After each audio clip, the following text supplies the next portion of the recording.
Exam మామూలుగా రాయటం వేరు, మంచి ర్యాంకు కొట్టాలి అని సిద్ధపడి రాయటం వేరు. ఓ మంచి ర్యాంకు సాధించాలి అనుకున్నవాడు ప్రత్యేకంగా దాని మీద దృష్టి పెడతాడు. కూర్చున్నా అదే ఆలోచన, నిలబడ్డా అదే ఆలోచన, తిన్నా అదే ఆలోచన, పడుకున్నా అదే ఆలోచన. ఇక రెండో ఆలోచనను రానివ్వటానికి ఇష్టపడ్డడు. ఫ్రెండ్స్ వచ్చి అది సరదాగా అలాగ వెళదాం రారంటే ఈ ఒక్క వారం రోజులు ఆగండి రా అంటాడు.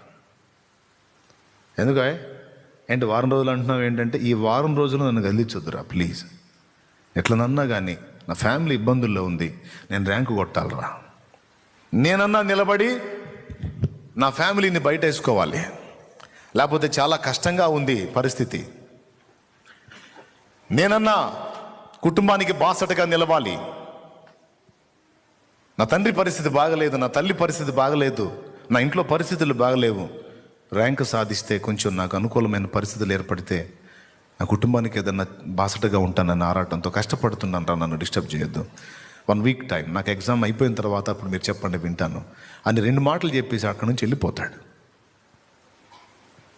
చుట్టాలు వచ్చారనుకో, ఎలా ఉన్నారు, బాగున్నారా, సంతోషం, నేను చదువుకుంటున్నానండి, ఏమనుకోవద్దండి. ఆ ఆసక్తి లేదనుకో, ఏంటి అంకులు బాగున్నారా, ఎప్పుడు వచ్చారని కూర్చోండి, ఎలా ఉన్నారు, అందరు బాగున్నారా, ఇంకేం సంగతులు అంట, ఏముంది బాబు అంతా బాగానే ఉన్నాను, మంచిది, ఇంకేంటి సంగతులు, ఈ వ్యవహారంలో ఉంటాడు. అదే ఒక విషయంలో ఆసక్తి పడింది అనుకో, ఎవరు వచ్చినా పట్టదు. ఇంకా ఆసక్తి ఎక్కువైతే గదిలోంచి బయటకు కూడా రారు. బంధువులు వచ్చిన, తల్లిదండ్రులు వచ్చే, అబ్బాయి 10 రోజులు వచ్చారా పలకరీవా అంటే, మా స్టడీలో ఉన్నానమ్మా, చెప్పు, అర్థం చేసుకుంటాడు అంకుల్, అర్థం చేసుకుంటాడు, చెప్పు, అంత కాకపోతే ఈ వీక్ అయిపోయిన తర్వాత కలుస్తాను, ఎగ్జామ్ అయిపోయినా కలుస్తాను, అనుకున్న అవసరం నేను వెళ్ళి కలుస్తాను, ఇప్పుడు నేను స్టడీలో ఉన్నానమ్మా ప్లీజ్ డోరే అంటాడు. ఆసక్తి కలిగి చదివి తను అనుకున్నది సాధించడానికి మనిషి కృషి చేస్తాడు, సాధిస్తాడు కూడా. ఎగ్జామ్ కోసమే ప్రిపరేషన్, అది ఒకడు సామాన్యంగా ప్రిపేర్ అవుతాడు మామూలుగా, అంటే దాన్ని అంత తీవ్రంగా తీసుకోడు. ఇక్కడ దేవుడు ఏం మాట్లాడుతున్నాడంటే, మారు మనసు విషయంలో తేలిగ్గా తీసుకోవాకండరా, ఆసక్తి కలిగి పొందండి అంటున్నాడు. అంటే అదొక తీవ్రమైన విషయం అని మీరు దాన్ని పరిగణలోకి తీసుకోండి, నొక్కి చెబుతున్నాడు. మారు మనసు అంటే ఏదో మోకాళ్ళుని కాసేపు ప్రార్థన చేసి 2 కన్నీటి చుక్కలు రాల్చి, ప్రభువా ఇదిగో నాయన ఇక నుంచి మారు మనసు పొందుతున్నాను ప్రభువా అని మళ్ళీ రేపేళ్ళుండి పాపం చేయటం కాదు.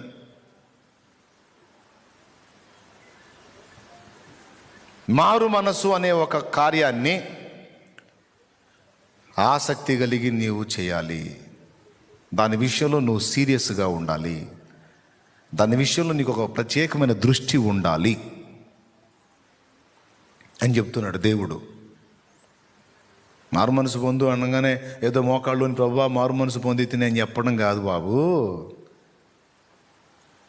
ఎక్కడెక్కడ అడుగులు జారుతున్నాయో, అసలు ఎందుకు జారుతున్నాయో, అసలు ఎందుకు అట్లా తయారయ్యావో, అసలు ఎందుకు బలహీన పడుతున్నావో, అసలు ఎందుకు దిగజారిపోతున్నావో, ఎక్కడెక్కడ దానికి స్థానం దొరుకుతుందో, ఎక్కడెక్కడ దానికి అవకాశం ఏర్పడుతుందో నువ్వు ఇప్పుడు వెతకటం మొదలుపెట్టు.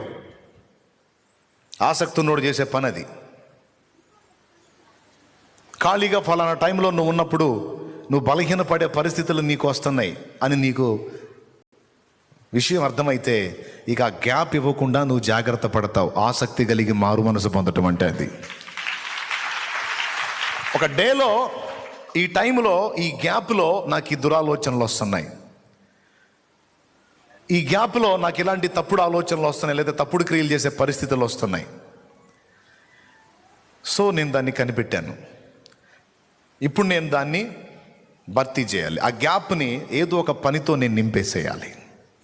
ఆ గ్యాప్ ఇవ్వకుండా నేను వేరే విధంగా స్టెప్ తీసుకోవాలి అని దాన్ని గుర్తుపట్టి, ఈ గ్యాప్లోనే కదా నేను దేవునికి ఇష్టం లేని ఆలోచనలు చేస్తున్నాను, ఈ ఖాళీ సమయంలోనే కదా నేను పిచ్చి ఆలోచనలు చేస్తున్నాను, ఇలాంటి సన్నివేశాల్లోనే కదా నేను తొందరపడుతున్నాను.